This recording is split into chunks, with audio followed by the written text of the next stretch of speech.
অষ্টম শতকের বাংলা। আইন নেই, নিরাপত্তা নেই, আইন শৃঙ্খলা ভেঙে পড়েছে, রাষ্ট্র দেশের সাধারণ মানুষকে নিরাপত্তা দিতে ব্যর্থ হচ্ছে। এই সময়টিকে ঐতিহাসিকরা বলেছেন মাৎসানায়, মানে একটা পুকুরে যেভাবে বড় বড় মাছগুলো ছোট মাছদের গিলে গিলে খায়, যেখানে কোনো ল অ্যান্ড অর্ডার, কোনো রাষ্ট্রীয় নিরাপত্তা ব্যবস্থা কাজ করে না, সেরকম একটি পরিস্থিতির মধ্যে দিয়ে বাংলা পরিচালিত হচ্ছিল। এরকম একটি ক্যাওয়াজ অ্যান্ড কনফিউশনের সময় তৈরি হয় একটি লোককথা। লোককথা মতে সে সময় বাংলার রাজপ্রাসাদে, অর্থাৎ বাংলার রাজধানী গৌড়ের রাজপ্রাসাদে রাতের বেলা ধাবিত হতেন একজন রাক্ষসী, এবং সেই ডাইনি রাক্ষসী হত্যা করতেন রাজাকে। অর্থাৎ প্রতিদিন একজন রাজা রাজসিংহাসনে অভিষিক্ত হতেন এবং পরের দিন সকালবেলা সে মৃত অবস্থায় রাজপ্রাসাদ থেকে বের হতেন। কোনো পাহারা তাকে নিরাপত্তা দিতে পারছিল না, আর ব্যর্থ হচ্ছিল সকল রকমের তন্ত্র এবং মন্ত্র। বাংলার রাজা হওয়াটাই সে সময় ছিল একটি অভিশাপ। এরকম একটা সময়ে গৌড় অভিমুখে একজন যুবক বিশ্রাম নিচ্ছিলেন একটি বড় বটগাছের নিচে বসে। সে সময় সেখানে আগমন ঘটল একজন বৌদ্ধ ভিক্ষুর। দুজনের মধ্যে ভাবের আদান প্রদান হলো এবং এক পর্যায়ে বৌদ্ধ ভিক্ষু এই তরুণ যুবাকে বললেন, শোনো যুবক, তুমি শক্তিশালী, তোমার গায়ে ভালো জোর আছে, তুমি যাচ্ছ গৌড়ে, তো তোমাকে আমি একটা বিষয়ে সতর্ক করছি। গৌড় কিন্তু খুব ভালো জায়গা নয়, তো সাবধানে থাকবে, আর এই লাঠিটি তুমি তোমার হাতে রাখো। এ বলে সে একটি শক্ত লৌহদণ্ড যুবকের হাতে দিল এবং বলল, কোনো কারণে তোমার যদি সৌভাগ্য হয় রাজপ্রাসাদে থাকার, তাহলে একটা কথা মনে রেখো, রাতে কিন্তু তুমি ঘুমোবে না বেশ কয়েকদিন। আর যখনই নিজের নিরাপত্তা অনুভব করবে, নিরাপত্তার অভাব বোধ করবে, এই লৌহদণ্ডটিকে ব্যবহার করতে তুমি কিন্তু ভুল করবে না। তারপরে যুবকটি বিদায় নিল এবং বিদায় নিয়ে আবির্ভূত হলো গৌড়ের গৌড়ের রাজপ্রাসাদের সামনে। তখনই আসলে সেখানকার সভাসদ এবং জ্ঞানীগুণী লোকজন একটা সমাবেশ করছেন এবং তাদের উদ্দেশ্য হচ্ছে পরের দিনের জন্য একজন রাজা নির্ধারণ করা। তো ঘটনাচক্রে এই সভাসদরা, আসলে সভাসদ কারা ছিলেন একটু একটু বলে নিই, তাহলে আপনাদের জন্য সহজ হবে। সভাসদ হচ্ছে আধুনিক সময়ের যে গণতান্ত্রিক যেই ফ্রেমওয়ার্ক, তাতে আমরা ধরতে পারি এরা আসলে হচ্ছে হাউস অব লর্ডসের মেম্বার অথবা সিনেট মেম্বার। তো তারা ঘটনাচক্রে এই যুবকটিকে রাজা হিসাবে নির্বাচিত করলেন। এই যুবক বাংলার ইতিহাসে একটি অত্যন্ত গুরুত্বপূর্ণ চরিত্র, তার নাম হচ্ছে গোপাল। গোপাল রাজদরবারে চলে গেলেন, রাজপ্রাসাদে রাত্রি যাপন করা শুরু করলেন। প্রথম রাত কিন্তু তিনি মনে রেখেছেন সেই বৌদ্ধ বৃদ্ধ ভিক্ষুর কথা। রাতে ঘুমোলেন না, হাতে লোহার লাঠিটি নিয়ে বসে রইলেন, অপেক্ষা করলেন যে কোনো রকম পরিস্থিতির মুখোমুখি হওয়ার জন্য। যথারীতি যেই রাক্ষসীর কথা বলা হচ্ছিল, সেরকম একজন রাজপ্রাসাদের খুবই রোগ রাজকন্যা অথবা কোনো রানী তার রুমে এসে প্রবেশ করলো। তার হাতে ছিল একটি ছুরি। তাকে হত্যা করার জন্য যখন উদ্যত হলো সে, গোপাল তার হাতে থাকা শক্ত লাঠিটি দিয়ে সজোরে আঘাত করে সেই রাক্ষসীরূপী রাজকন্যাকে হত্যা করলেন। এর মাধ্যমে বাংলার মৎস্যনায়ের অবসান হলো। তারপরে এই গোপালের পরবর্তী বংশধররা 400 বছর পালা ডাইনেস্টি হিসাবে বাংলাকে শাসন করতে লাগলো। তো এখানে একটি চমৎকার অভূতপূর্ব ঘটনা ঘটেছে বাংলায়, যেটি সে সময় সমগ্র এশিয়া এবং এশিয়া মহাদেশে, বিশেষ করে ভারতবর্ষে, এটি ছিল একটি ইউনিক ঘটনা। অর্থাৎ একজন শাসককে নির্বাচিত করেছেন সভাসদরা। বর্তমান ডেমোক্রেটিক পয়েন্ট অফ ভিউতে এটা হয়তো বা ততটা ডেমোক্রেটিক নয়, কিন্তু অষ্টম শতকে এটা ছিল একটা ভয়ঙ্কর রকমের এবং বিশাল একটি গণতান্ত্রিক ঘটনা।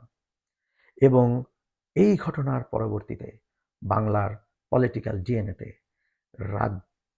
রাজ্য পরিচালনায় প্রশাসক, রাজা অথবা শাসক নির্বাচনের এই যে অভিপ্রায়টি, এটি অনুপ্রবেশ করলো এবং এই এই ইনস্টিংক্টই বাংলার রাজনীতিতে সব সময় একটি ডমিনেন্ট ভূমিকা পালন করলো। আমরা ওখান থেকে চলে আসি আধুনিক বাংলাতে, অর্থাৎ বিংশ শতকের বাংলায়। আমরা দেখব যে 1937 সালের ভারত শাসন আইনের পর থেকে যতগুলো বাংলা কেন্দ্রিক ইতিহাসের বড় বড় ঘটনা ঘটেছে, যে ঘটনাগুলো ইতিহাসের বাক পরিবর্তন করেছে, প্রতিটি ঘটনার সাথে কোনো না কোনো নির্বাচন জড়িত। আমরা যদি বলি 47-এর দেশভাগ, সেখানে নির্বাচন, বাংলার নির্বাচনই আসলে ভারতের এই স্বাধীনতা, পাকিস্তান এবং ভারত বলে যে দুটো স্বাধীন হয়েছে, সেখানে একটি আলাদা রাষ্ট্র হিসেবে অভিষিক্ত হয়েছে নতুন রাষ্ট্র পাকিস্তান। এখানে বাংলার নির্বাচন এটি ভয়ঙ্কর ভূমিকা পালন করেছিল। তারপরে যখন প্রয়োজন হয়েছে 70-এর নির্বাচন, 70-এর নির্বাচন বাংলাদেশকে এটি স্বাধীন সার্বভৌম রাষ্ট্রে পরিণত করেছে।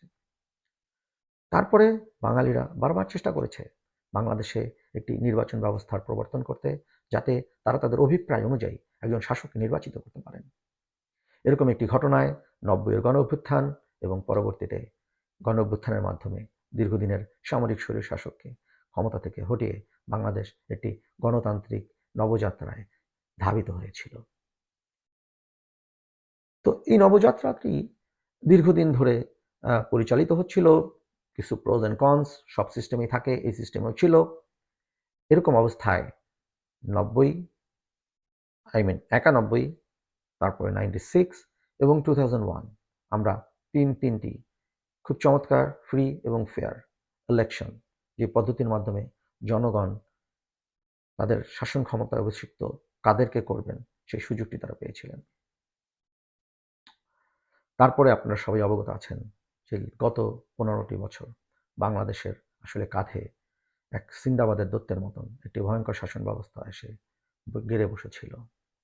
এই ফ্যাসিস্ট এবং স্বৈরাচারী শাসন ব্যবস্থা বাংলাদেশের মানুষকে বঞ্চিত করেছিল সকল রকমের তাদের নাগরিক অধিকার, ভোটাধিকার হতে, যার ফলশ্রুতিতে জনগণ বিক্ষুব্ধ হয়ে ওঠে এবং 24 জুলাই আগস্টের গণ অভ্যুত্থানে সহস্রাধিক তরুণ, যুবক, ইভেন শিশুর বুকের তাজা রক্ত দিয়ে এই স্বৈরাচারী ফ্যাসিস্ট সরকারকে উৎখাত করে একটি নতুন গণতান্ত্রিক সরকার প্রতিষ্ঠার প্রত্যয়। সেরকম একটি ঘটনার অবতারণা হতে চলেছে। আগামী 12 তারিখ বাংলাদেশের জনগণ সবাই একত্রিত হবে তাদের পরবর্তী 5 বছরের জন্য কাদেরকে রাষ্ট্র ক্ষমতায় নিয়োজিত করবেন। আমরা এখন এমন একটি পর্যায়ে এসে দাঁড়িয়েছি, অর্থাৎ আগামী 12 তারিখ আমাদের যে নির্বাচন হবে তার আগে মানুষ আসলে অনেকেই হয়তোবা চিন্তা করছেন এই নির্বাচনের আউটকামটা কীরকম হতে পারে। অনেকে সে আগ্রহের কথা চিন্তা করি। আমি আমার কাছে যে অ্যাভেলেবেল ডাটা এবং কিছুটা কমন সেন্স, কিছুটা বলতে পারেন যে পলিটিক্যাল ডাইনামিক্সগুলোকে এক করে এবং সম্ভাব্যতা বিচার করে একটি অ্যানালাইসিস করার চেষ্টা করেছি। এবং এই অ্যানালাইসিস যে শতভাগ একদম অ্যাকুরেট হবে এটা আশা করা যায় না। তবে আপনারা যদি শেষ পর্যন্ত দেখেন তাহলে হয়তোবা একটা ধারণা আপনারা পেতে পারেন আমরা কী রকমের একটি রেজাল্ট পেতে যাচ্ছি এই নির্বাচনের মাধ্যমে। আর যেটা আমরা বলছিলাম 1991 সালে সর্বপ্রথম বাংলাদেশে যে নির্বাচনটি অনুষ্ঠিত হয় সেটা বাংলাদেশের ইতিহাসে বলতে পারেন ভারতবর্ষের ইতিহাসই প্রথমবারের মতন সেখানে একটি অরাজনৈতিক সরকারের অধীনে বাংলাদেশে একটি নির্বাচন অনুষ্ঠিত হয় এবং সেই নির্বাচনের পরে বাংলাদেশের সংবিধানে একটি শাসন ব্যবস্থাকে যুক্ত করা হয়, যাকে বলা হচ্ছে তত্ত্বাবধায়ক সরকার। অর্থাৎ নির্বাচনকালীন সময় বাংলাদেশে একটি নিরপেক্ষ এবং অরাজনৈতিক সরকার ক্ষমতায় থাকবেন এবং তাদের অধীনে একটি নির্বাচন অনুষ্ঠিত হবে এবং সেই নির্বাচনে বিজয়ী দল পরবর্তী 5 বছরের জন্য রাষ্ট্র ক্ষমতায় দায়িত্ব পালনের জন্য নিয়োজিত হবে। তো প্রথমে যেটি বলছিলাম যে 24-এর গণঅভ্যুত্থানের পরে যেই স্বৈরাচারী শাসক গোষ্ঠী বাংলার রাষ্ট্র ক্ষমতায় ছিল সেইটি ছিল একটি রাজনৈতিক দলের অধীনে সরকার। সেই রাজনৈতিক দলটির নাম হচ্ছে বাংলাদেশ আওয়ামী লীগ। বাংলাদেশ আওয়ামী লীগ আসলে দুঃখজনক হলো সত্য 24-এর গণঅভ্যুত্থানের পরে তারা আসলে তাদের বেশিরভাগ বড় বড় নেতারা পালিয়ে গেছে। তাদের প্রধান নেত্রী তিনি ইন্ডিয়ায় রাজনৈতিক আশ্রয় গ্রহণ করেছেন এবং ultimately as a result of uprising and this big atrocity July এবং আগস্টে যেটি সংঘটিত হয়েছিল তার জন্য সভাপতি এই রাজনৈতিক দলটিকে নিষিদ্ধ করা হয় এবং তারা আগামী সংসদ নির্বাচনে অংশগ্রহণ করতে পারছেন না। তো এরকম অবস্থায় আমরা চেষ্টা করেছি যে আমাদের কাছে যে প্রাপ্ত ডাটাগুলো আছে এগুলো নিয়ে একটা কম্প্যারিজন করার জন্য। কেননা আওয়ামী লীগ রাজনীতির মঞ্চ থেকে চলে যাওয়ার পরে তাদের অ্যাবসেন্টে বাংলাদেশে আসলে একটি নতুন ধারার দ্বিদলীয় গণতান্ত্রিক শাসন ব্যবস্থার দিকে ধাবিত হচ্ছে। এই দ্বিদলীয় বা বাইপার্টিজান পলিটিক্যাল যে ডাইনামিক্স তৈরি হচ্ছে, সেখানে এক পক্ষে নেতৃত্ব দিচ্ছেন বাংলাদেশ ন্যাশনালিস্ট পার্টি অথবা বাংলাদেশ জাতীয়তাবাদী দল এবং অপর অংশটিকে নেতৃত্ব দিচ্ছেন এই মুহূর্তে জামাত ইসলামী বাংলাদেশের নেতৃত্বাধীন 11 দলীয় জোট। সবচেয়ে মজার ব্যাপার হচ্ছে এই জামাত ইসলামী বাংলাদেশ আসলে 2024 সালের 5ই আগস্টের আগ পর্যন্ত বিএনপির নেতৃত্বাধীন একটি মহাজোটের অন্তর্ভুক্ত তারা ছিলেন। এটি বড় একটা পলিটিক্যাল অ্যালায়েন্সের অন্তর্ভুক্ত ছিলেন এবং তার আগ পর্যন্ত অর্থাৎ 2001, 2008 এবং তারপরের 3টি বানোয়াট নির্বাচনের সময় তারা একইভাবে অঙ্গভূত ছিলেন একটা জোটের অংশ হিসাবে। যেটা আমরা বলছিলাম যে বিগত শাসন আমলে অর্থাৎ পতিত ফ্যাসিস্ট স্বৈরাচারী শেখ হাসিনার শাসন আমলে বাংলাদেশের অন্য সকল ব্যবস্থার মতো নির্বাচন ব্যবস্থাটাকেও ধ্বংস করে ফেলা হয় এবং তাদের শাসন আমলে 3টি নির্বাচন হয়, যেটি 2014, 2018 এবং 2023। এই 3টি নির্বাচনই আসলে এক ধরনের তামাশার নির্বাচনে পরিণত হয়। সেখানে বিরোধী দলকে বাধা প্রদান করা হয়, কখনো বিরোধী দলকে নির্বাচন করতে দেওয়া হয় না। লং স্টোরি শর্ট, আসলে 3টা নির্বাচনে বাংলাদেশের রাজনীতিতে নির্বাচনের ডাটা আসলে কোনো কাজের ডাটা নয়, অর্থাৎ এই ডাটা দিয়ে আপনি কোনো অ্যানালাইসিস করতে পারবেন না। তাহলে ডাটা থাকলো 2001, 96 এবং 91।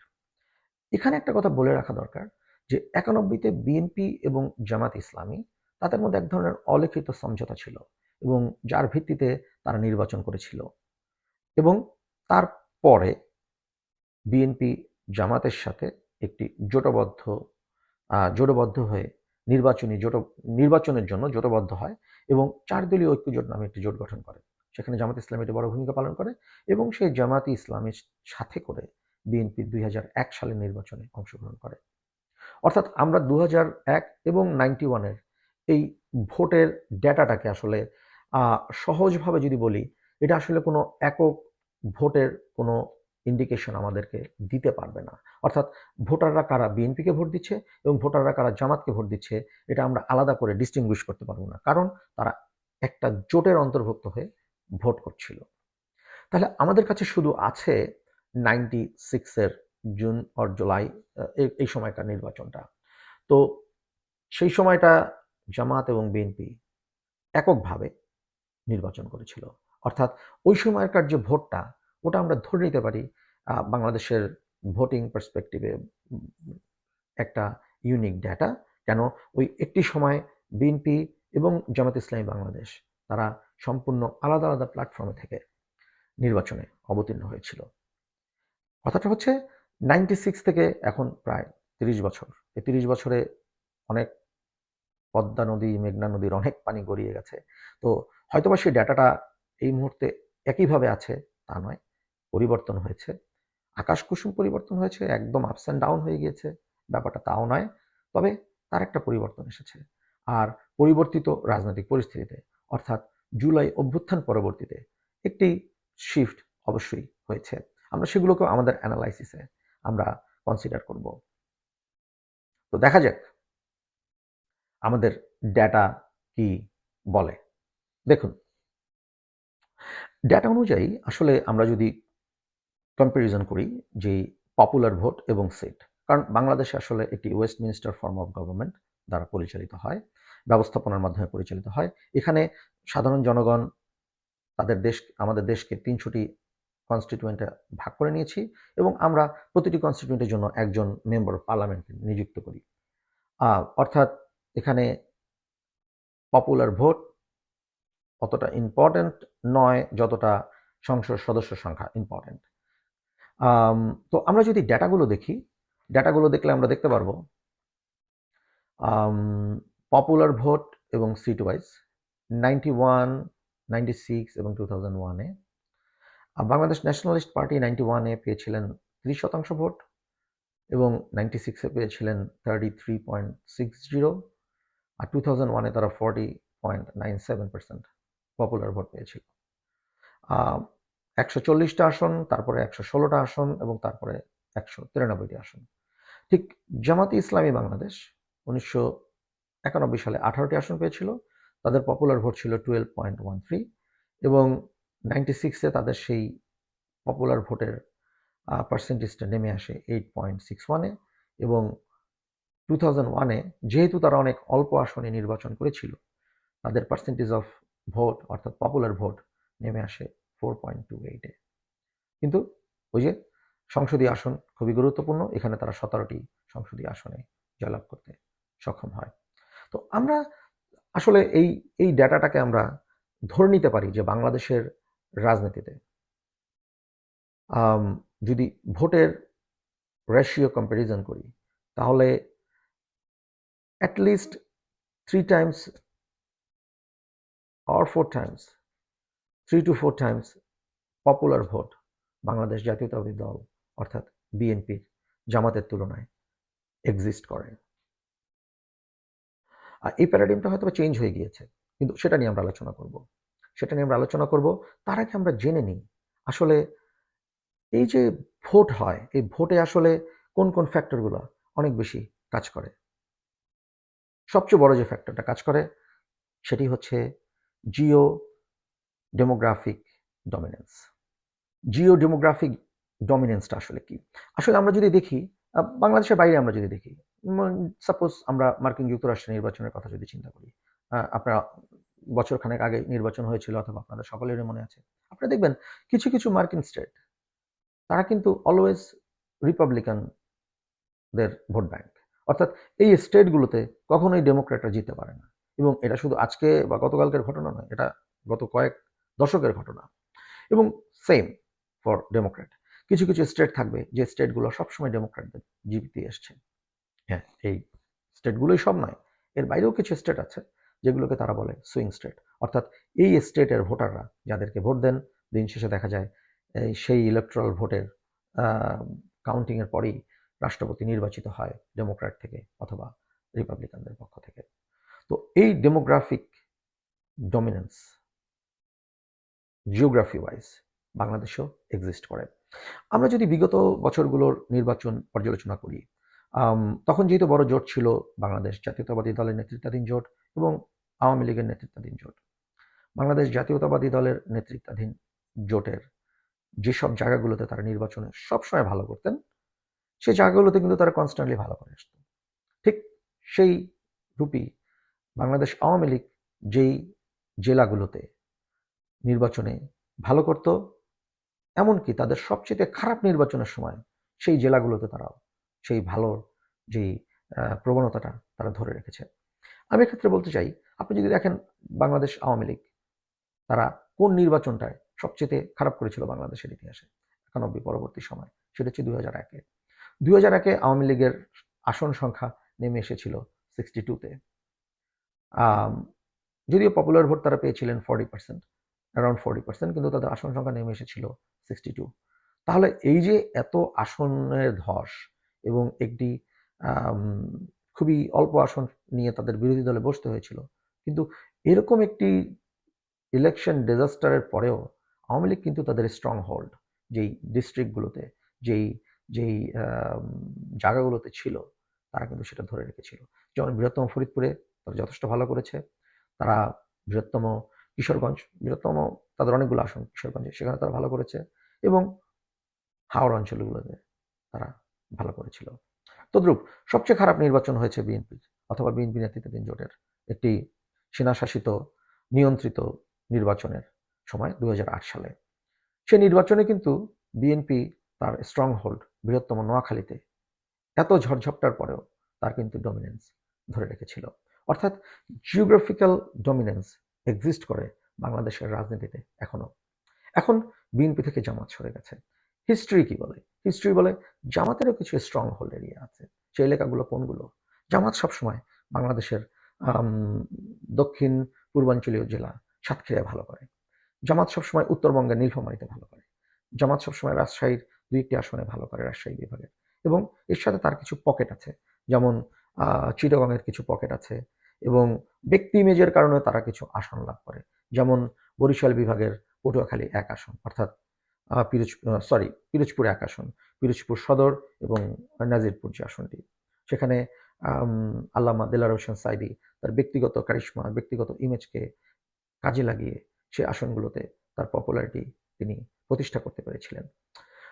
তাহলে বাংলাদেশের নির্বাচন ব্যবস্থায়ও geo geo demographic dominance exist করে। ওকে, তো আমরা এখন দেখব আসলে এইটার বাহিরেও আর কোন কোন প্যারামিটারগুলো নির্বাচনের ফলাফলে প্রভাব বিস্তার করতে পারে অথবা ক্যাটালিস্ট ভূমিকা হিসাবে কাজ করতে পারে। তো আমরা দেখতে পেয়েছি যে জামাতের নিজস্ব একটি ভোট ব্যাংক আছে। আমি ধরে নিচ্ছি এই সংখ্যাটা অবশ্যই 8.62 যেটা 96-এ পেয়েছে সেরকম নয়, এবং বিএনপিরও একটি নির্দিষ্ট ভোট ব্যাংক আছে, সেটি অবশ্যই 33 point something percentage popular vote নয়। কিন্তু তারপরেও আমাদের অ্যানালাইসিসের স্বার্থে আমরা ধরে নিচ্ছি যে বিএনপির যে পপুলার ভোট সেটা স্টিল ডমিনেট টু জামাতের পপুলার ভোট। এই যে লয়ালিস্ট ভোটাররা, এই লয়ালিস্ট ভোটাররা কি সবসময় তাদের পছন্দের দলগুলোকে ভোট দিবে?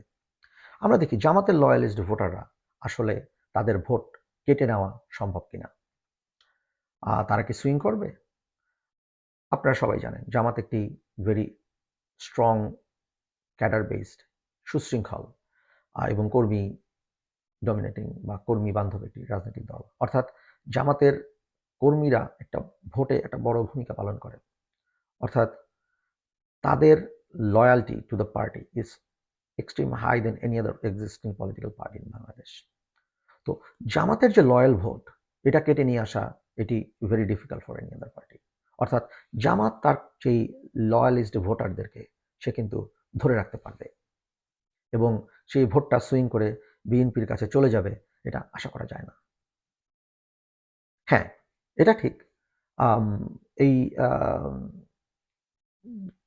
স্বৈরাচারী শাসন আমলে জামাত বিভিন্ন রাজনৈতিক টানাপোড়েনের মধ্যে দিয়ে গিয়েছে এবং এই ধারাবাহিকতায় জামাত থেকে দুটো গ্রুপ, জামাত ইসলাম থেকে দুটো গ্রুপ বের হয়ে দুটো রাজনৈতিক দল গঠন করে। একটি হচ্ছে আমার বাংলাদেশ পার্টি, এবি পার্টি, এবং অপর রাজনৈতিক দলটির নাম সম্ভবত আপ বাংলাদেশ। বাট এই ভোটগুলো আসলে জামাত থেকে বের হয়ে গেলেও এই 12ই ফেব্রুয়ারির যে নির্বাচনটি হতে যাচ্ছে তারা আবার ঐক্যবদ্ধভাবে নির্বাচন করছেন, অর্থাৎ এই এবি পার্টি এবং আপ বাংলাদেশের ভোটের যেই চলে যাওয়াটা আবার সেই ভোটগুলো জামাতের বাক্স এসেই পড়বে, কেননা তারা এখন একই জোটের অন্তর্ভুক্ত হয়ে রাজনীতি করছে। তাহলে জামাতের ভোট বিএনপির পক্ষে পাওয়াটা it's a nightmare, it's not possible. এখন আমরা দেখি বিএনপির যে loyalist voter, huge number of chunk, এটা কি জামাতের দিকে সুইচ করতে পারে? আমরা যদি বিএনপির রাজনীতির অবস্থানটা দেখি, আসলে বিএনপি হচ্ছে একটা বিগ আমব্রেলা, অনেক বড় আমব্রেলা, যেখানে অনেক রকমের লোক, মত এবং ভোটার তারা এসে জড়ো হয়। তো 91 থেকে পরবর্তী সময়ে বাংলাদেশে যেহেতু দুটো বড় পলিটিক্যাল পার্টি এক্সিস্ট করতো, একটি হচ্ছে বাঙালি জাতীয়তাবাদের নামে বাংলাদেশ আওয়ামী লীগ এবং বাংলাদেশি জাতীয়তাবাদের ব্যানারে বিএনপি। তো বাংলাদেশের আওয়ামী লীগের প্রতি বিরক্ত, তাদের কর্মকাণ্ডের প্রতি অনেক বেশি বিরহভাজন অনেক মানুষ বাংলাদেশে আছে এবং তাদের অংশটা কিন্তু আওয়ামী বিরোধী অন্য কোনো প্ল্যাটফর্ম না থাকা হয় তারা কিন্তু বাংলাদেশ জাতীয়তাবাদী দলকে তাদের ভোটটি প্রদান করতেন। এখন সেই অবস্থার পরিবর্তন হয়েছে, অর্থাৎ বাংলাদেশ আওয়ামী লীগ এখন আর পলিটিক্সে এক্সিস্ট করে না। এরকম একটা পরিস্থিতিতে এই যে একটি বড় ভোটের অংশ, অর্থাৎ যারা আওয়ামী বিরোধী ভোটার, তাদের একটা বড় অংশ জামাতের দিকে সুইচ করতে পারে এবং এটার পার্সেন্টেজ কত এটা আমরা জানি না, হয়তোবা এই নির্বাচনের পরে আমরা সেটা অনুভব করতে পারবো। হ্যাঁ, কিন্তু এই মুহূর্তে পর্যন্ত এই অংশটা অজ্ঞাত। তবে এটা ধরে নেওয়া যায় এই অংশটা অনেক বেশি অংশ নয়, কেননা আওয়ামী বিরোধী না হলেও তারা দীর্ঘদিন একটি রাজনৈতিক দলকে ক্রমাগত ভোট দিতে দিতে এই রাজনৈতিক দলটি তাদের রাজনৈতিক দলে পরিণত হয়েছে। অর্থাৎ বিএনপির প্রতি লয়ালিটি তৈরি হয়েছে, অর্থাৎ এই দলকেই তারা ভোট দিবে। এখন দ্বিতীয় প্যারামিটারটা আমরা দেখতে পারি, এটা কি হতে পারে। ভোটের রাজনীতিতে এটা খুব ভালোভাবে কাজ করে। অর্থাৎ আপনার যদি আমরা যদি ভোটটাকে একটা সকার টুর্নামেন্টের মতো মনে করি, ওয়ার্ল্ড কাপ সকার, ওকে, আপনি সবসময় দেখবেন যে অবশ্যই আফ্রিকা থেকে উঠে আসা কোনো সিয়েরা লিওন অবশ্যই ওয়ার্ল্ড কাপ চ্যাম্পিয়ন হতে পারে না। পারে না কেন? পারে না কারণ আফ্রিকায় আসলে অনেকগুলো ভালো প্লেয়ার থাকে না। হয়তো বা একটি দলে দেখবেন দুজন বড় স্টার আছে, ওকে, যেমন মোহাম্মদ সালাহ অথবা সাদিও মানে, আম, যেমন এরকম আরো অনেক ছিল। জর্জ উইয়া লাইবেরিয়ার জন্য খেলতেন, কিন্তু ওয়ার্ল্ড কাপে কোনোদিন কোয়ালিফাই করেছেন কিনা আমি জানি না। কিন্তু ব্যাপারটা কি, মানে আপনাকে এক ঝাঁক স্টার লাগবে আপনার দলে আপনি যদি বিশ্বকাপ চ্যাম্পিয়ন হতে চান। যদি আমরা কম্পেয়ার করি 1998 এর ওয়ার্ল্ড কাপের সাথে, 1988 এর ওয়ার্ল্ড কাপে কখনোই বিশ্বকাপ জয় করেনি এরকম একটা দলের নাম ছিল ফ্রান্স। কিন্তু ফ্রান্সে কিন্তু এক ঝাঁক তারকা প্লেয়ার ছিল। জিনেদিন জিদান ছিল সেখানে, দেশ চ্যাম্প ছিল সেখানে, আম, ছিল হচ্ছে লরেন ব্ল্যাঙ্ক, মার্শাল দেসাই। এরা কিন্তু সবাই ইউরোপিয়ান লিগে তখন কিন্তু একজন প্রতিষ্ঠিত স্টার। অর্থাৎ অনেকগুলো স্টার যদি আপনার দলে থাকে, তাহলে আপনি সে খেলায় হোক সে নির্বাচনে হোক আপনি একটা অ্যাডভান্টেজ পাবেন। এখন আমরা দেখি এই পলিটিক্যাল স্টার আসলে এই দুই রাজনৈতিক দলের কে কেমন অর্জন করেছেন। আমরা যদি দেখি বাংলাদেশ জাতীয়তাবাদী দল দীর্ঘদিন হয় রাজনীতি করেছেন, দেশ পরিচালনা করেছেন, তাদের দলে অনেক সাবেক মন্ত্রী আছেন, তো তাদের স্টারও আছে অনেক। আমরা এক্ষেত্রে নাম উল্লেখ করতে পারি, যেমন বিএনপির যিনি এই মুহূর্তে চেয়ারম্যান আছেন জনাব তারেক রহমান, তিনি রাজনৈতিক কারণেই বাংলাদেশের এই মুহূর্তে সুপারস্টার। বলতে পারেন বাংলাদেশ দলের ম্যারাডোনা, বিএনপির ম্যারাডোনা। আহ, এই ম্যারাডোনার আন্ডার অনেক ভালো ভালো প্লেয়ারও আছে। যেমন যদি আপনি বলেন political star, doctor Khandakar Mosharraf Hossain, doctor Abdul Moyeen Khan, আম, নজরুল ইসলাম খান, আমির খসরু মাহমুদ চৌধুরী, তারপরে সালাউদ্দিন আহমেদ, মির্জা ফখরুল ইসলাম আলমগীর দলের মহাসচিব, ভেটারেন পলিটিশিয়ান, তারপরে মেজর হাফিজউদ্দিন আহমেদ। আপনি এরকম নাম বলে শেষ করতে পারবেন না, মানে অনেক স্টারের ভরপুর, এবং তার প্রত্যেকেই তাদের নিজের নির্বাচনী এলাকাতে যথেষ্ট জনপ্রিয়, এবং তাদের নিজের জেলাতেও তারা অনেক জনপ্রিয়। অর্থাৎ তাদের নির্বাচনী এলাকার বাইরেও তাদের জেলায় যে আসনগুলো আছে সেখানেও তাদের একটি প্রভাব আছে। এটা একটা বড় রাজনীতি, ভোটের রাজনীতিতে নিয়ামক ভূমিকা পালন করে। এখন আমরা দেখি জামাত ইসলামে এরকম কোনো পলিটিক্যাল স্টার অর্থাৎ স্টার প্লেয়ার আছেন কিনা। জামাতের উপর থেকে অনেক ঝড়-ঝাপটা গেছে। তাদের অনেক প্রভাবশালী রাজনৈতিক নেতৃত্ব আসলে এখন আর দুনিয়ায় নেই। কিন্তু যারা অবশিষ্ট আছেন, যারা এই মুহূর্তে রাজনীতি করছেন, তাদের মধ্যে তাদের যিনি ক্যাপ্টেন অর্থাৎ ডক্টর শফিক, তিনি আসলে বাংলাদেশে তেমন কোনো পরিচিত রাজনীতিবিদ ছিলেন না। ৫ই আগস্ট পূর্ববর্তী সময়ে ডক্টর শফিকুর রহমানের নাম খুব বেশি রাজনীতি মহলে শোনা যেত না। অর্থাৎ তিনি আসলে একটি নতুন খেলার মাঠে বা রাজনীতির মাঠে চলে আসে একটি তারকা। তার ব্যাপারে মানুষ জানতে পেরেছে ৫ই আগস্ট পরবর্তী সময়ে। তারপর সে তার দলের ম্যারাডোনা, তাকে আমাদের কনসিডার করতে হবে। তার একটা প্রভাব অবশ্যই রাজনীতিতে থাকবে। তার বাইরে আমরা যদি দেখি জামাত ইসলামে আরো কিছু স্টার আছেন, যেমন আবদুল্লাহ আবু তাহের, উনি একবার আম, কুমিল্লার চৌদ্দগ্রাম থেকে নির্বাচিত এমপি হয়েছিলেন এবং তার একটা প্রভাব রাজনীতিতে আছে। মিয়া গোলাম পরোয়ার, তিনি একবার এমপি হয়েছিলেন। এটিএম আজাহার, তার একটা প্রভাব আছে। তাদেরকে আমরা স্টার বলতে পারি তাদের রাজনীতিতে। তারপরে আম, চিটাগংয়ের শাহজাহান চৌধুরী, এরা তাদের পলিটিক্যাল স্টার। কিন্তু আমরা যদি দেখি এপাশের স্টার এবং এপাশের স্টার, আপনারা বুঝতে পারছেন আসলে কোন পাশের স্টাররা ডমিনেট করছে। অর্থাৎ ভোটের রাজনীতিতে বিএনপি কিন্তু এই স্টার পলিটিশিয়ানের কারণে অঞ্চলভিত্তিক ডমিনেন্সে তারা কিন্তু এগিয়ে থাকবেন নিঃসন্দেহে এপাশের তুলনায়। এখন আরেকটি খুব ইম্পর্টেন্ট ইস্যু নিয়ে আমরা আলোচনা করব। অর্থাৎ আমরা তো দেখলাম বিএনপি এবং জামাত এবং বিএনপি বেসিক্যালি তাদের রাজনৈতিক স্ট্রং হোল্ড জিওগ্রাফি ওয়াইজ এবং তাদের স্টার পলিটিশিয়ানদের ইনফ্লুয়েন্স ওয়াইজ। এর বাইরে আমরা দেখতে পাচ্ছি যে প্রতিটি নির্বাচনে অর্থাৎ 91, 96 এবং 2001-এ পতিত স্বৈরাচার বাংলাদেশ আওয়ামী লীগ তারা কিন্তু একটি বিশাল ভোটের অংশ দখল করে রাখত। অর্থাৎ বাংলাদেশে একটি উল্লেখযোগ্য সংখ্যক ভোটার আওয়ামী লীগকে পছন্দ করত। সেই অবস্থাটা হয়তো এখন নেই। আম তারা পলাতক রাজনৈতিক দল, নিষিদ্ধ রাজনৈতিক দল, তাদের কোনো নেতা মাঠে ময়দানে উপস্থিত নেই। কিন্তু ভোটাররা আছে। হয়তোবা ভোটারটা অনেক কমে গেছে। কিন্তু যেটুকুনি কমে যাক, সেই ভোটারটা কিন্তু এক্সিস্ট করে। কেননা জুলাই অভ্যুত্থানের সময় যেই অস্বাভাবিক রকমের বল প্রয়োগ করেছিল বাংলাদেশের তৎকালীন স্বৈরাচারী শাসকবৃন্দ শেখ হাসিনার নেতৃত্বে, তাদের কিন্তু তাদের সাপোর্টারদের কোনো না কোনো রকমের একটা সমর্থন ছিল বলেই তারা এতটা অ্যাগ্রেসিভ কাজগুলো করতে পারছিলেন। তো সেই ভোটাররা হয়তো অনুতপ্ত, কিন্তু তারা তো ভোট দিবে। আম এই ভোটাররা আসলে কাদেরকে ভোট দিবে যদি তারা ভোট কেন্দ্রে উপস্থিত হয়? আমরা দেখে নিই আসলে আওয়ামী লীগের প্রতি অনুগত যে ভোটাররা আছেন, তাদের আসলে পলিটিক্যাল ইমোশন পয়েন্ট আসলে কোনগুলো? দেখুন, আওয়ামী ভোটারদের ইমোশন পয়েন্ট অর্থাৎ পলিটিক্যাল ইমোশন তাদের যেখানে কাজ করে, সেখানে তাদের একটি ইভেন্ট এবং একটি ক্যারেক্টার উল্লেখযোগ্য ভূমিকা পালন করে।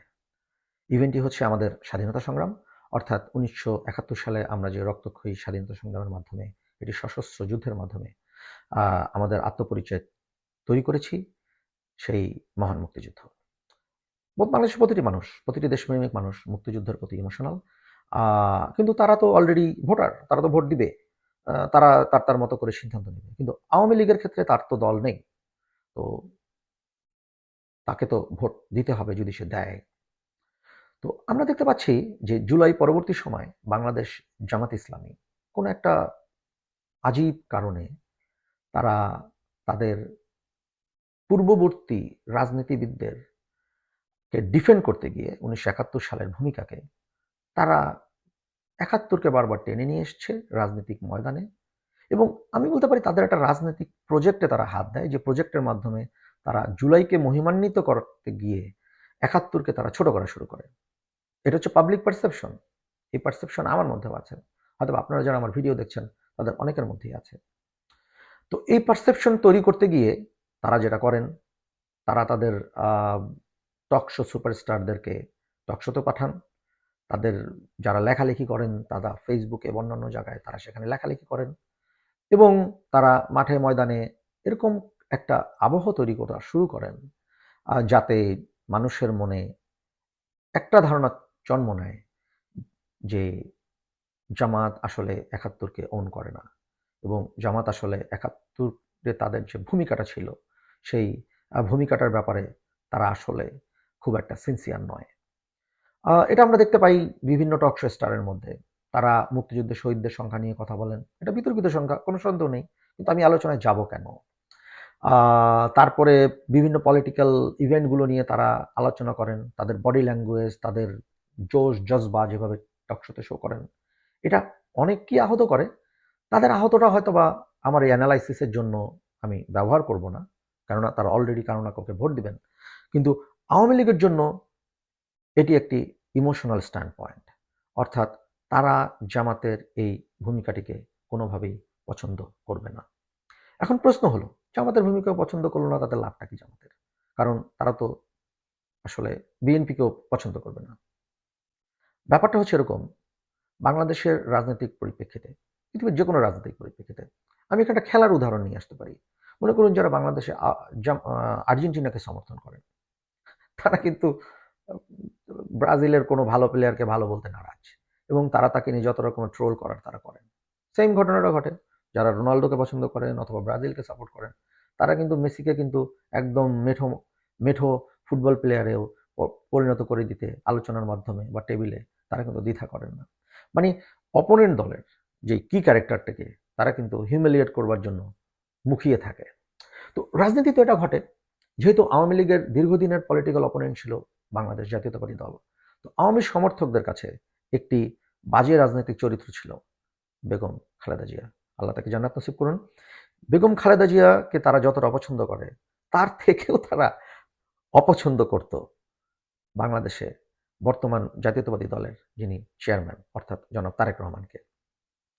তো 5ই আগস্ট পরবর্তী সময় জামাত যদি 1971 সালের এই বিষয়গুলোতে অংশগ্রহণ না করতেন, তারা যদি খুবই টেকনিক্যালি এই বিষয়গুলো থেকে তারা বেরিয়ে আসতেন, রাজনীতির প্রজ্ঞার পরিচয় দিতেন। আমার এটা ধারণা এবং আমার এটা অ্যানালাইসিস।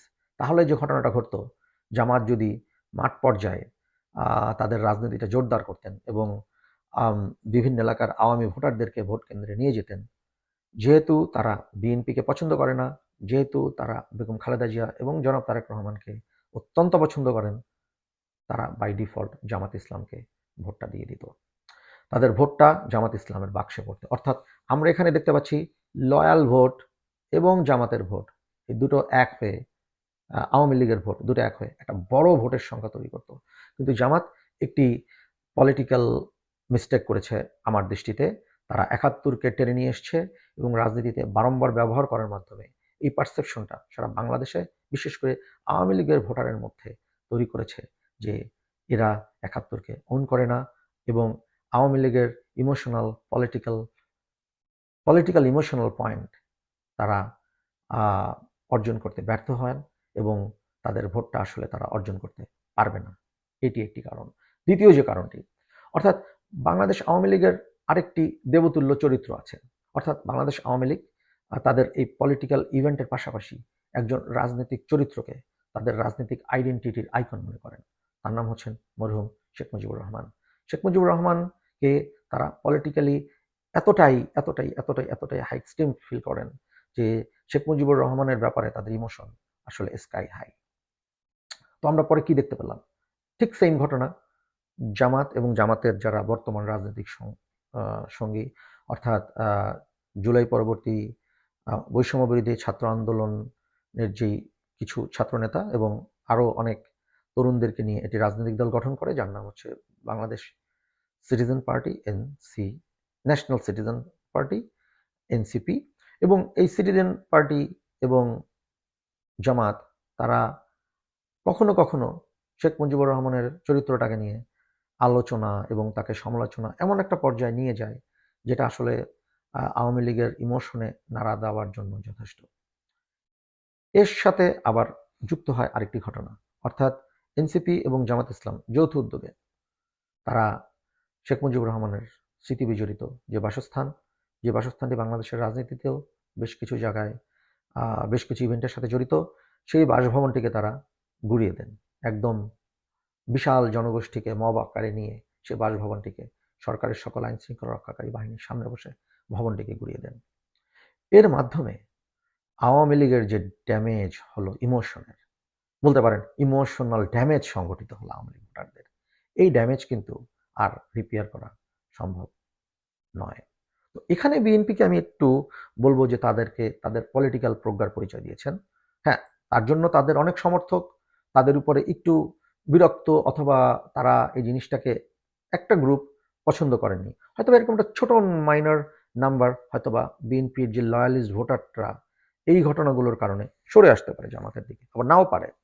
ঘটনাটা হচ্ছে যখনই জামাত 71কে ডেমোনাইজ করার প্রজেক্ট হাত দিল এবং ছোট করা শুরু করলো, কথা বলা শুরু করলো এবং একটা আবহ তৈরি করা শুরু করলো যে 24-এর দ্বারা 71 আসলে ঢেকে গেছে, তখনই বিএনপি প্রতিবাদ করেছে রাজনৈতিকভাবে, টক শোতে, তাদের ইনফ্লুয়েন্সাররা ফেসবুকের লেখার মধ্যে, পত্রিকার আর্টিকেল পাবলিকেশনের মধ্যে। তো এটা একটা আওয়ামী লীগের ভোটারদের কাছে অবচেতনভাবে হলো একটা সিগন্যাল গিয়েছে যে না, 71কে ডিফেন্ড করার জন্য অ্যাটলিস্ট বাংলাদেশ জাতীয়তাবাদী দল আছে। এবং সবচেয়ে যে ভালো পলিটিক্যাল স্ট্যান্ডটা ছিল বিএনপির ক্ষেত্রে আমি বলতে পারি, যখন একটি মব সৃষ্টি করে 32 নাম্বারকে ভেঙে ফেলার কাজটি সম্পন্ন করা হচ্ছিল, তখন বিএনপি পার্টিগতভাবে একটি স্টেটমেন্ট দেয় এবং সেখানে তারা বলে এই কাজটিকে তারা সমর্থন করছে না এবং এর মাধ্যমে বাংলাদেশের যে বর্তমান রাষ্ট্রীয় প্রতিপক্ষ অর্থাৎ ভারতকে পলিটিক্যাল সুবিধা দেওয়া হচ্ছে এবং এই ঘটনার মাধ্যমে আওয়ামী লীগকে রাজনীতিতে পুনর্বাসনের ব্যবস্থা করা হচ্ছে। তাদের এই স্ট্যান্ডটি কোনো না কোনোভাবে এই যে আওয়ামী ভোটারদের সাইকোলজিক্যাল বা বলতে পারেন ইমোশনাল ড্যামেজ, এই ড্যামেজে কিছুটা মলম লাগানোর মতো অবস্থা হলো। এবং তারা যদি কোনো কারণে ভোট কেন্দ্রে যায় এবং তারা যদি ভোট দিতে পারে এবং বিএনপির তৃণমূল যদি তাদেরকে ভোট কেন্দ্রে নিয়ে যাওয়ার মতন একটা পরিস্থিতি তৈরি করে, আমার অ্যানালাইসিস বলছে তারা এবার বিএনপির পক্ষে তাদের ভোট প্রদান করবে।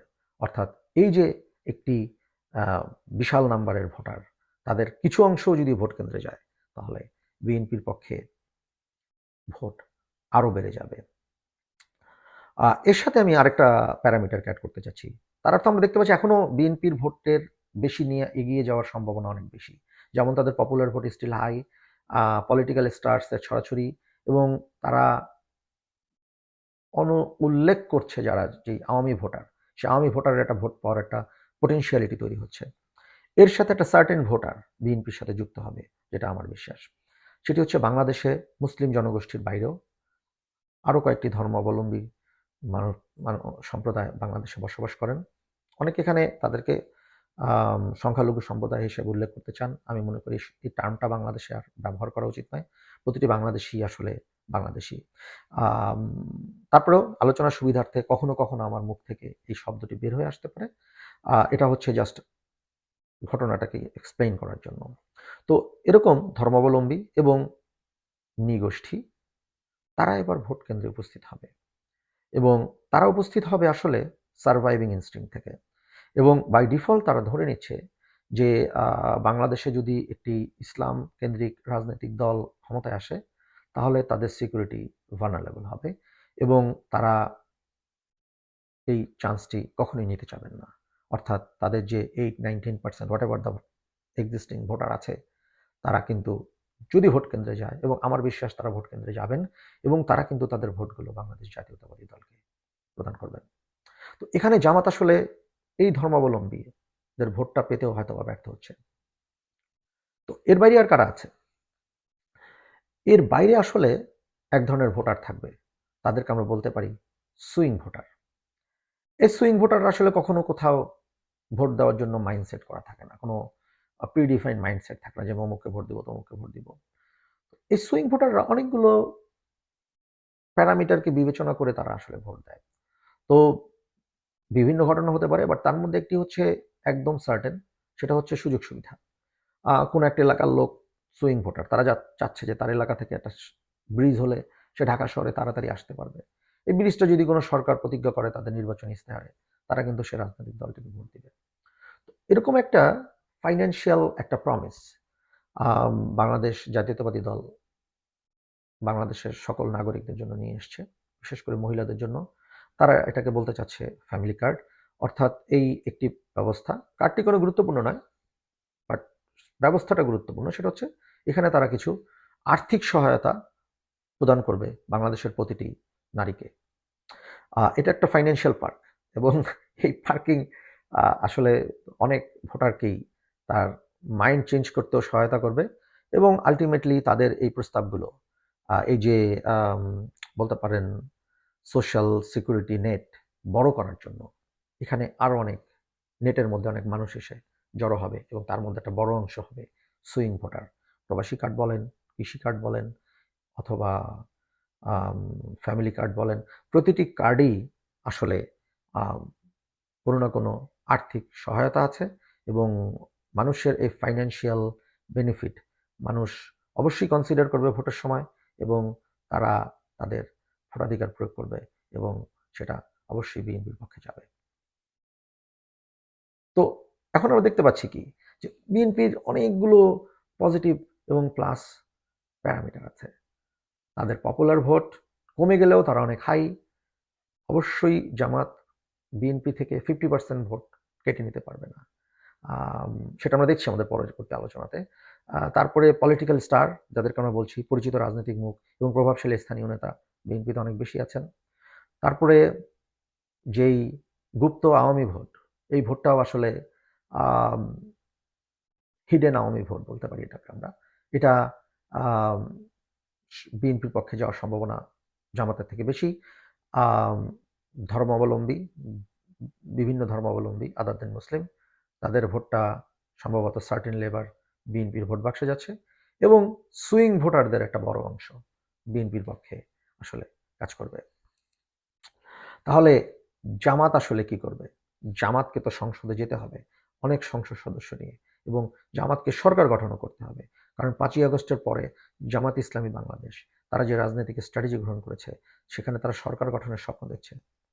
আমরা এখন আলোকপাত করি আসলে জামাত ইসলামী বাংলাদেশ কি স্ট্র্যাটেজি গ্রহণ করেছে সংসদে সংখ্যাগরিষ্ঠতা নিয়ে সরকার গঠনের জন্য।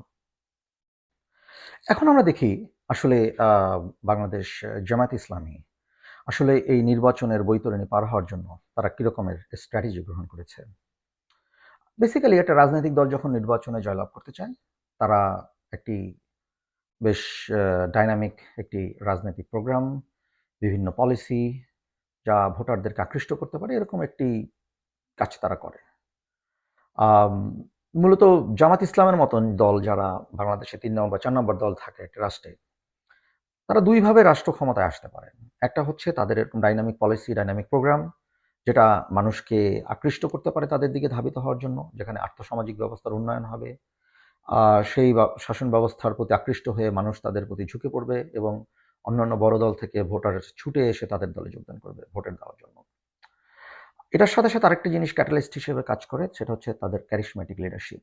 অর্থাৎ এই ছোট দলগুলোকে উপরে উঠতে হলে তাদেরকে অবশ্যই তাদের লিডার দরকার, একজন জাস্ট লাইক ম্যারাডোনা বা জিদান, একদম ভেরি ক্যারিশম্যাটিক, অথবা ইমরান খান। হ্যাঁ, ইমরান খানের নামটা বললাম, সে ক্রিকেট ক্যাপ্টেন ছিলেন, সেটা ক্যারিশম্যাটিক, কিন্তু রাজনীতিতেও সে ক্যারিশম্যাটিক ছিল। আমরা যদি দেখি তেহরিক ইনসাফ সম্ভবত তার দলের নাম, একটা সময় তারা একটা দুটো করে সংসদ সদস্য নির্বাচিত করতে পারতো পার্লামেন্টে, তাও শুধু মনে হয় লাহোরের একটা আসনে অথবা খাইবার পাখতুনওয়ালা প্রভিন্সে। কিন্তু পরবর্তীতে কিন্তু তার ব্যক্তিগত কারিশমার কারণে তার দলটি রাষ্ট্র ক্ষমতায় পর্যন্ত উপনীত হয়েছিল এবং তিনি প্রধানমন্ত্রী ছিলেন পাকিস্তানের। জামাত ইসলামীকে আমরা এরকম কোনো কিছু দেখতে পাচ্ছি গত 15 মাসে? নো। জামাত ইসলাম এমন কোনো ডাইনামিক পলিটিক্যাল প্রোগ্রাম জাতির সামনে উপস্থাপন করেনি, যে প্রোগ্রামের কারণে মানুষ একেবারে হ্যামিলনের বাসিয়ালার মতন পিছিয়ে পিছিয়ে দৌড় দিতে পারবে। এবং তাদের লিডারশিপ, এখানেও কোনো ক্যারিশমার কোনো ছোঁয়া নেই। ডক্টর শফিক সাহেব, সে বাংলাদেশের ভেরি মাচ অ্যাভারেজ পলিটিশিয়ানদের মতোই তিনি একজন ব্যক্তি, এবং খুব স্বল্প সময়ে সে অনেক তার পরিচিতি বাংলাদেশের মানুষের কাছে তৈরি হয়েছে। তার সেরকম কোনো পাস্ট হিস্ট্রি পলিটিক্সে সিগনিফিকেন্টলি নাই, এবং তিনি আসলে সেরকম কোনো ক্যারিশমা অফার করছে না জনগণের জন্য। তার অর্থ জামাতকে তার নিজের যোগ্যতাতে জনগণের ভোট টানবার কোনো স্ট্র্যাটেজি আমরা দেখছি না। না তাদের কোনো প্রোগ্রাম জনগণকে আকৃষ্ট করতে পারবে, আর না তাদের লিডার মানুষকে মহচ্ছন্ন করতে পারবে তাদের দিকে এসে ভোট দেওয়ার জন্য। তো জামাত একটি ভেরি ইন্টারেস্টিং স্ট্র্যাটেজি গ্রহণ করেছে এই নির্বাচনের সময়। এই স্ট্র্যাটেজিটা হচ্ছে পলিটিক্যাল মার্কেটিং। তো জামাত কিরকম পলিটিক্যাল মার্কেটিং করছে? জামাত আসলে তার পলিটিক্যাল অপোনেন্ট যিনি আছেন, অর্থাৎ বাংলাদেশ জাতীয়তাবাদী দল অর্থাৎ বিএনপি, তার বিরুদ্ধে তার তার বিরুদ্ধে বেসিক্যালি বিএনপির বিরুদ্ধে বা বিএনপির নেতাকর্মীদের বিরুদ্ধে একটা negative political marketing program launch করেছে। এটা কিভাবে করেছে? এটা তারা করেছে আসলে বাংলাদেশে, সারা পৃথিবীতে এটি ফেনোমেনন, সোশ্যাল মিডিয়া প্ল্যাটফর্মকে ব্যবহার করে। অর্থাৎ ছোট ছোট ফটোকার্ট বিভিন্ন ঘটনার উপরে, তারপরে শর্টস অথবা রিল, এগুলো তৈরি করছেন এবং এগুলো সোশ্যাল মিডিয়া স্ফেয়ারে, ইন্ডাস্ট্রি স্কেলে এটা প্রপাগেট করছে, এবং যাতে সাধারণ মানুষ সহজে খুব অল্প সময়ের মধ্যে এটা দেখে এবং এক ধরনের মনস্তত্ত্ব তৈরি করে। এই ন্যারেটিভ বিল্ডিং পলিটিক্স, এই ন্যারেটিভ বিলটা তারা করছে আসলে মানুষের ওপিনিয়নকে টুইস্ট করার জন্য। তারা কি কাজ করছে? আমার অবজারভেশন, আপনাদেরও হয়তো বা তাই। তারা একটা ঘটনাকে পিক করছে, তারপর একটা ফটোকার্ড বানাচ্ছে, এবং সেই ফটোকার্ড বানানোর সময় তারা ওয়ার্ডিং চেঞ্জ করে দিচ্ছে, তারা দরকারের সময় তাদের পছন্দ মতো ওয়ার্ড সেখানে ঢুকিয়ে দিচ্ছে। যখন বলা হচ্ছে যে সবার অধিকার আছে রাজনীতি করার জন্য, তখন সবার শব্দটা সরিয়ে ওখানে আওয়ামী লীগের শব্দটা ঢুকিয়ে দেওয়া হচ্ছে। যখন কোনো মানুষ সে ফটোকার্ডটা দেখবে বলবে, ওমা, এ তো আওয়ামী লীগকে ফিরিয়ে আনার চেষ্টা করা হচ্ছে। এরকম অনেক ঘটনাগুলো তারা করছে এবং এটা তারা অল্পভাবে করছে না, মানে খুব ছোট আকারে করছে না। এটা ইন্ডাস্ট্রিয়াল স্কেলে তারা করছে। অর্থাৎ লক্ষ, লক্ষ বট আইডি, লক্ষ, লক্ষ অ্যাকাউন্ট, এবং তারা এটা সেম টাইমে সেমভাবে প্রপাগেট করছে। সেকেন্ড আরেকটা তারা কাজ করছে। এটাও খুব ইন্টারেস্টিং একটা একটা বলতে পারেন একটা ঘটনা বাংলাদেশের ইতিহাসে। বাংলাদেশে এবার সোশ্যাল ইনফ্লুয়েন্সাররা তারা রাজনীতিতে ন্যারেটিভ বিল্ডিংয়ে বেশ বড় একটা ভূমিকা রাখছে। আম আমরা জানি যে গত ১৫ বছর, অর্থাৎ শেখ হাসিনার শাসনামলে বাংলাদেশে আসলে ট্র্যাডিশনাল যে মিডিয়া হাউসগুলো আছে, তারা এতটাই করাপ্ট হয়ে গিয়েছিল যে জনগণের কাছে তাদের গ্রহণযোগ্যতা আসলে হিমাঙ্কের নিচে। জনগণ এদেরকে গ্রহণ করতে পারছে না। যার ফলশ্রুতিতে ওই ১৫ বছরে এক ধরনের মিডিয়া বাংলাদেশের জনগণকে তার সেই আকাঙ্ক্ষাকে সার্ভ করার জন্য চলে এসছে। সেটা হচ্ছে বিভিন্ন ইউটিউব চ্যানেল অথবা ফেসবুক পেজ, অথবা সোশ্যাল ইনফ্লুয়েন্সাররা। এর মধ্যে একজন বেশ জনপ্রিয় সোশ্যাল ইনফ্লুয়েন্সার বলতে পারেন। তিনি ফ্রান্সের প্যারিসে বসে ভিডিও করেন এবং ইউটিউবে সে অনেক জনপ্রিয়। তার একটি কথায় হাজার, হাজার লোক রাস্তায় নেমে আসে এবং তার একটি ঘোষণায় একসময় দেখা গেছে যে অনেক মানুষ বের হয়ে এসছে এবং সেখানে জামাত এবং এনসিপির লোকজন সেটাকে এনজয় করেছে এবং তারা শেখ মুজিবুর রহমানের যে বাসস্থান ৩২ নম্বরকে তারা ভেঙেছে। তো এরকম একটা ন্যারেটিভ বিল্ড করার জন্য যে ধরনের পপুলার সোশ্যাল ইনফ্লুয়েন্সারদের দরকার, তাদেরকে জামাত ইসলাম ব্যবহার করেছে, অথবা তারা জামাত ইসলামের জন্য সব প্রণীত হয়ে কাজ করেছেন। তো এখানে একটা বড় রকমের প্রচার কাজ করেছে এবং এটার মাধ্যমে তারা যেটা করেছেন, অর্থাৎ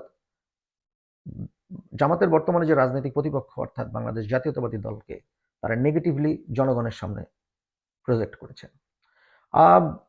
প্রত্যেকটা রাজনৈতিক দলেরই ভালো মন্দে মিলানো রাজনীতি করা থাকে। অর্থাৎ রাজনৈতিক দলগুলোর কিছু ভালো কাজ থাকে, কিছু খারাপ কাজ থাকে। আবার রাজনৈতিক দলের কিছু কর্মী থাকেন, রাজনৈতিক দলের কিছু নেতা থাকেন। তারা ইন্ডিভিজুয়ালি অনেক কিছু করেন যেটার সাথে রাজনৈতিক দলের কর্মসূচির কোনো সম্পর্ক নেই। কিন্তু ওই ইন্ডিভিজুয়াল নেতার একটা ইন্ডিভিজুয়াল অ্যাক্টকে তারা এমনভাবে প্রেজেন্ট করছে সোশ্যাল মিডিয়াতে যাতে মনে হবে এটা আসলে ওই রাজনৈতিক দলেরই কাজ। ৫ই আগস্ট পরবর্তী সময়ে রাজনৈতিক দলগুলো অনেক ভালো, ভালো ভূমিকা পালন করেছে। যদি বাংলাদেশে তখন বিএনপি, জামায়াত এবং অন্যান্য রাজনৈতিক দল অতটা ভালো ভূমিকা পালন না করত, তাহলে বাংলাদেশ একটি ভয়ঙ্কর ম্যাসাকারের মধ্যে দিয়ে চলে যেত। তাদের ভূমিকাকে আমাদের স্মরণ করা উচিত। হ্যাঁ, বাই প্রোডাক্ট কিছু খারাপ কাজও হয়েছে। কিন্তু সে খারাপ কাজটা যে শুধুমাত্র একটি বিশেষ রাজনৈতিক দল করেছে, ব্যাপারটা কিন্তু তা নয়। এটা হচ্ছে জোর যেখানে যার সে সেখানে করেছে। কিন্তু রাজনৈতিক দল হিসাবে আমি দেখেছি বাংলাদেশ জাতীয়তাবাদী দল তাদের যখন যেখানে শৃঙ্খলা বিধান করার জন্য তাদের রাজনৈতিক দল হিসাবে যে লিমিটেশনের মধ্যে থেকে কাজ করা সম্ভব, তারা সেটা করেছেন। ফর এক্সাম্পল, চাঁদাবাজি। যখনই বিএনপির বিরুদ্ধে কারো কোনো চাঁদাবাজির অভিযোগ এসছে, দখলদারির অভিযোগ এসছে, তারা কিন্তু ব্যবস্থা নিয়েছেন। এখন এটা বন্ধ করার দায়িত্ব তো বিএনপির নয়, আর বিএনপি সেই সেই সক্ষমতাও নেই। রাজনৈতিক দল তার কর্মীকে শাস্তি দিতে পারে শুধুমাত্র বহিষ্কার করে, তাকে জেলে নিতে পারে না, তাকে তাকে গ্রেপ্তার করতে পারে না। এই কাজটা করতে হয় সরকারের। তো এগুলো জামাত ইসলাম বা যে সোশ্যাল ইনফ্লুয়েন্সাররা বাংলাদেশে কাজ করছেন তারা জানেন। এটা এমন না যে তারা এগুলো জানেন না বা তারা বোঝেন না। তারা যথেষ্ট জ্ঞানী এবং জামাত একটি পরিপক্ক রাজনৈতিক দল। তাহলে তারা এটা করছেন রাজনৈতিক স্ট্র্যাটেজি হিসাবে। এই রাজনৈতিক স্ট্র্যাটেজিটা হচ্ছে তারা কতগুলো ইভেন্টকে জনগণের সামনে প্রকাশ করছেন, যার মাধ্যমে বিএনপির নেগেটিভ ব্র্যান্ডিং হয় এবং বিএনপির কিছু ভোট কমে। এখন আমরা দেখতে পাচ্ছি বিএনপির প্যারামিটারগুলো। তাহলে বিএনপির কোন ভোটটা তারা কমাতে পারবেন এর মাধ্যমে? তারা কি আওয়ামী ভোটটা কমাতে পারবেন? অসম্ভব। তারা কি এই যে ভিন্ন ধর্মাবলম্বী মানুষের, বিভিন্ন আদার্স ধর্মাবলম্বী মানুষের ভোট, সেটার উপরে কোনো হাত দিতে পারবেন? ফাইন্যান্সিয়াল পার্ক, এখানে কোনো হাত দিতে পারবেন না। তাহলে তাদের এই টার্গেট অডিয়েন্সটা কারা? টার্গেট অডিয়েন্স হচ্ছে আসলে বিএনপির যেই লয়ালিস্ট ভোটার। তো লয়ালিস্ট ভোটারদেরকে যেহেতু তাদের ওপিনিয়নকে ম্যানিপুলেট করতে হবে, তাহলে তারা আসলে কি করতে হবে তাদেরকে? তাদেরকে ঘটনাটাকে টুইস্ট করতে হবে। আপনি যখন সত্যের সাথে অল্প মিথ্যা মিশাবেন, তখন ওই পুরো সত্যটাই কিন্তু মিথ্যা হয়ে যাবে। অথবা আপনি যদি একটি ১৭ মিনিটের ভাষণকে কেটে ৩৭.৫ মিনিটের ৩৭.৫ সেকেন্ডের একটি রিল বানাবেন, তাহলে এই কনটেক্সটটার বাইরে শুধু ওই বক্তব্যটার একটা মানি হয়। ওই মানিটাও কিন্তু মিথ্যা মানি। মানে ৩৭ মিনিটের বা ১৭ মিনিটের ভাষণটা যখন পুরো শুনবেন, তখন ওই ৩৭ সেকেন্ডের রিলের কোনো মানিটা এক্সিস্ট করে না, মিনিংটা এক্সিস্ট করে না। এটা আসলে এক প্রকার মিথ্যাচার। তো মিথ্যাচারকে রাজনীতির টুল হিসাবে ব্যবহার করছে বাংলাদেশ জামাত ইসলামী। আপনারা স্ক্রিনে এখন যাকে দেখছেন, এই ভদ্রলোক একজন বলতে পারেন এই এই ধরনের রাজনৈতিক প্রচারের জনক। ভদ্রলোকের নাম হচ্ছে পল জোসেফ গোয়েবলস। ইনি একজন আধা ইহুদি। ওনার মা ইহুদি ছিলেন এবং উনি আসলে ছিলেন দ্বিতীয় বিশ্বযুদ্ধ চলাকালীন জার্মান ন্যাসি বাহিনীর একজন পলিটিশিয়ান, একজন অ্যাডমিনিস্ট্রেটর। উনি একটি মন্ত্রণালয়ের দায়িত্বে ছিলেন, যে মন্ত্রণালয়টার নাম হচ্ছে public enlightenment and propaganda ministry. তো তার একটা খুব চমৎকার একটা কথা আছে। আপনারা এটা যদি শুনেন তাহলে বুঝতে পারবেন আসলে কিভাবে আসলে এইটাকে কাজ করে। তো তিনি একটা কথা বলেছিলেন যে, একটি মিথ্যাকে তুমি যদি বড় করে বলো এবং বারবার বলো, তাহলে সেই মিথ্যাটা অডিয়েন্সের কাছে সত্য হয়ে ধরা দিবে। আসলে এই প্রজেক্টটা জামাত ইসলাম করেছে গত ১৫ মাস। অর্থাৎ তারা সত্যকে টুইস্ট করেছে, ওয়ার্ডিং চেঞ্জ করেছে, কনটেক্সট ছাড়া বক্তব্যগুলোকে একটু চেঞ্জ করে সোশ্যাল মিডিয়া স্ফেয়ারে প্রপাগেট করেছে, যাতে বিএনপির লয়ালিস্ট ভোটারদেরকে তারা সুইং করে জামাত ইসলামের ভোট বাক্সের দিকে নিয়ে যেতে পারে। তারা আরেকটি স্ট্র্যাটেজি গ্রহণ করেছে। এই স্ট্র্যাটেজিটা হচ্ছে এই হাঁসবাড়া। হাঁসবাড়া হচ্ছে একটা ১৬ আনা ইহুদি প্রজেক্ট। এই প্রজেক্টটা জায়নিস্ট রাষ্ট্র ইসরায়েলের তৈরি করা, যার মাধ্যমে তারা জনমত তৈরি করে। জামাত ইসলাম এটা কিভাবে করেছে? জামাত ইসলামী হাঁসবাড়া করেছে। আমি যে বললাম এখানে কতগুলো স্টার ক্যারেক্টার আছে, অর্থাৎ আপনার টিমে সাপোজ আমি এখানে একটা ছোট এক্সাম্পল দিতে পারি। কোন একটা বিশ্বকাপে ওয়ার্ল্ড কাপ ফাইনালের সময় সম্ভবত ইটালি এবং ফ্রান্সের ফাইনালে যেবার ফ্রান্স রানার্স আপ হয়েছিল, ইটালি চ্যাম্পিয়ন হয়েছিল, সে ওয়ার্ল্ড কাপে ঠিক ফার্স্ট হাফের সময় ফ্রান্সের একজন স্টার ছিল, ভদ্রলোকের নাম ছিল রিবেরি। তো তাকে এমনভাবে ফাউল করা হয় যে সে মাঠ থেকে চলে যায়। আসলে রিবেরির অভাবটা পুরো খেলাটায় অনুভূত হয় এবং ফ্রান্স আসলে লাস্ট পর্যন্ত ট্রাইব্রেকারে চলে যায় এবং আসলে আপনি জানেন পরাজিত হয়। তো জামায়াত ইসলামী যেটা করছে হাসবাড়া প্রজেক্টের মাধ্যমে, তারা পলিটিশিয়ানদেরকে চয়েস করছে, স্টার পলিটিশিয়ানদেরকে, এবং আপনারা দেখবেন তারা সাধারণ কোনো রাজনীতিবিদকে চয়েস করছে না। অর্থাৎ মফস্বলের একজন এমপি ক্যান্ডিডেট তাকে চয়েস করছে না, অথবা বিএনপির একজন সাধারণ কর্মী তাকে চয়েস করছে না। বিএনপির যারা ডিসিশন মেকার তাদেরকে তারা চয়েস করছে। চয়েস করে তার বিরুদ্ধে একটা বলতে পারেন একটা ন্যারেটিভ তৈরি করার চেষ্টা করছে। আমি এক্ষেত্রে বলতে পারি, মনে করেন বিএনপির রাজনীতিবিদদের মধ্যে অনেকের বিরুদ্ধেই অনেক রকমের অভিযোগ আছে। আ এমন একজনের নাম শুনবেন যার বিরুদ্ধে ওই অভিযোগটি কখনোই ছিল না। অর্থাৎ দেখা গেল একজনের নাম বলা হচ্ছে সে বাংলাদেশের সব চাঁদা সে তুলে, অর্থাৎ চাঁদাবাজ। তার নামের আগে পরে এই শব্দটা জুড়ে দেওয়া হচ্ছে এবং বারবার বলা হচ্ছে, হাজবাড়া করা হচ্ছে। ঠিক জায়নিস্ট প্রজেক্টের মতন। অর্থাৎ তুমি একজনকে ধরো, তার বিরুদ্ধে প্রোপাগান্ডা করো, তাকে সমাজে ছোট করো, তারপরে তোমার রাজনৈতিক ফায়দা হাসিল করো।